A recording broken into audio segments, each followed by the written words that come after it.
सांग मैंने शेष हड़वा डैम को पहुँची गलु। ये आपण आसिले रास्ता पूरा जंगल मध्य देकी आसबार पड़ी। नाटा हूँ हड़भंगी डैम बा हड़वा डैम बोले कहुच्छी।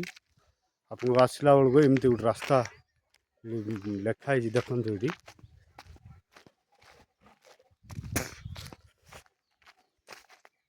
ये लिखाई हरभंगी जल संरक्षण आठू गोटे किलोमीटर रोचे हरभंगी डैम।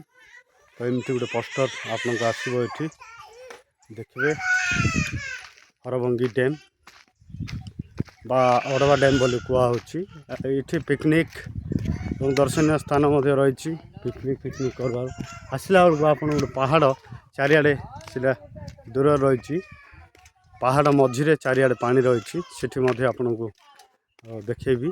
आउ गेटटा हूँ यहाँ ये गेट देके आपन को जीवा पड़ो। लाइक करूँ सब्सक्राइब करूँ कमेंट करूँ पेज देखापी सब्सक्राइब करूँ। नेक्स्ट वीडियो में आपण मानक देखेबी हरभंगी डैम।